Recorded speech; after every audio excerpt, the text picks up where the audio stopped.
പറഞ്ഞു എവിടെത്തി? പേരോടിൻ്റെ ഒക്കെ ഇപ്പം എല്ലാ പ്രസംഗങ്ങളിലും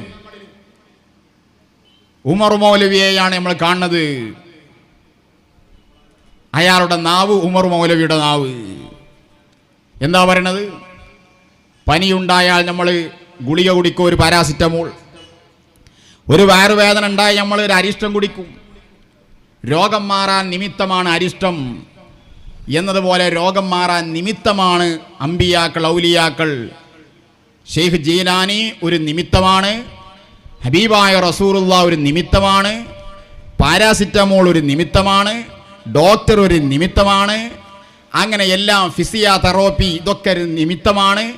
എല്ലാം നിമിത്തം ഒരേ അളവിലാണ് ഇപ്പം അയാൾ കൊണ്ടുപോകുന്നത്.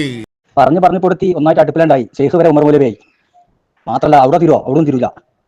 ഹബീബായ നിമിത്തങ്ങളടക്കമുള്ള മഹാന്മാർ കാരണമാണ്, നിമിത്തമാണെന്ന് പറഞ്ഞാൽ അത് ഉമർ മൗലവിന്റെ വാദമാണ്, വഹാബി വാദമാണെന്ന് പ്രസംഗിച്ച അൻവരി കേട്ടോ.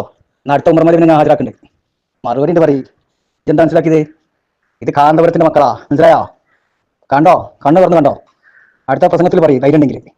കളി ഞങ്ങളോട് വേണ്ട, ഇത് കാന്തപുരത്തിന്റെ മക്കളാണ് കേട്ടോ. ഓർമ്മ എനിക്ക് പല സംവാദങ്ങൾ തള്ളിയിട്ടില്ലല്ലോ, പല സ്ഥലത്തും തള്ളിയില്ലെന്ന് പറയും ചെയ്യും. ആവശ്യം ഉണ്ടാകുമ്പോൾ അതെടുത്ത് ഉദ്ധരിക്കും ചെയ്യലുണ്ടല്ലോ. ഈ പറ്റ വാചകം ഞാൻ ഉദ്ധരിച്ച് കണ്ടോ. അടുത്ത ഉമർ മൗലവി, എൻ്റെ നൗഷാദ് മൗലവി. അടുത്ത ഉമർ മൗലവിയാണ് വഹാബി. എൻ്റെ വാസിൽ വഹാബി വാദം പറഞ്ഞാള്. ഇനി കേട്ടോളൂ, മൂന്നാമത്തെ ഒരു തവസ്സുലുണ്ട്. 384 പേജിൽ തവസ്സുല് തന്നെ ഏതൊക്കെ രൂപത്തിൽ വരുമെന്ന് ഇമാം സുബ്കി രേഖപ്പെടുത്തുന്നുണ്ട്. കേട്ടോളൂ. നേരെ റസൂലിനോട് തന്നെ തേടുക. നേരത്തെ പറഞ്ഞ തേട്ടൊക്കെ അള്ളഹാനോടാണ്, റസൂലിന്റെ ഹക്ക് കൊണ്ട് എന്നാ പറഞ്ഞ്, അല്ലെ അള്ളഹാനോട് നിങ്ങൾ ചോദിച്ചു തരണം എന്നാ പറഞ്ഞ്. ഇനി മൂന്നാമത്തെ തവസ്സുൽ അതാണ് നമ്മളെ ഉദ്ദേശം നേരെ റസൂലിനെ തന്നെ തേടുക. റസൂല് നിമിത്തമായി കാരണമായി ഞങ്ങൾക്ക് വാങ്ങിത്തരണം എന്ന അർത്ഥത്തിൽ. കണ്ടനവരി, റസൂൽ നിമിത്തമായി കാരണമായി ഞങ്ങൾക്ക് വാങ്ങിത്തരണമെന്ന അർത്ഥത്തിൽ. എങ്ങനെയുണ്ട്? റസൂൽ എങ്ങനെ നിമിത്തായി കാരണമായി പറയടോ. അനക്ക് ഞങ്ങൾ പള്ള നടത്തി തരുന്നുണ്ട്. ഇന്നലെ പറഞ്ഞില്ല മറ്റീനെ, ഞാൻ വരണ്ട് ഇൻഷാ അല്ലാഹ്. പേരോട് സാധാ ബുക്ക് വായിച്ചല്ലോ.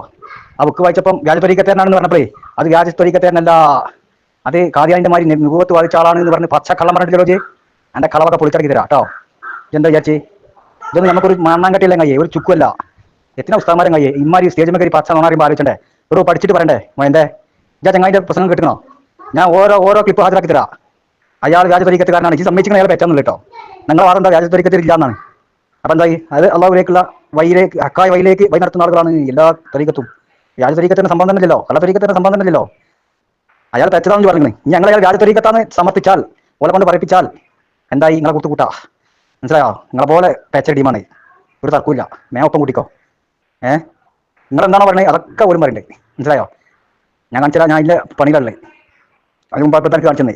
എൻ്റെ നൗഷാദ് പറയണേ റസൂൽ നിമിത്തമായി കാരണമായി എന്ന്. ഇതോട് കിട്ടി? ഇപ്പം വഹാബിയായോ? നൗഷാദ് വഹാബിയായോ? ഉമർ മൗലവിന്റെ നാവായോ? അവൻ പറഞ്ഞത് വഹാബിസാണോ? ഞാൻ എൻ്റെ ഷെയ്ഖ് പറഞ്ഞതും ഇന്നലെ കാണിച്ചു, ഇന്ന് മജ്‌ലിസിൽ കാണിച്ചു. ഒലക്ക വഹാബി. ഇതാണോ? മറ്റുള്ളവരെ പേരിൽ ആരോപിച്ചാൽ സ്വന്തം വഹാബിസത്തിൽ പോയി ചാടുന്ന പോലാണ് എം ടി അബ്ദുൽ തിരിച്ചടിക്കുന്ന രംഗാണത് കാണണ്ടേ.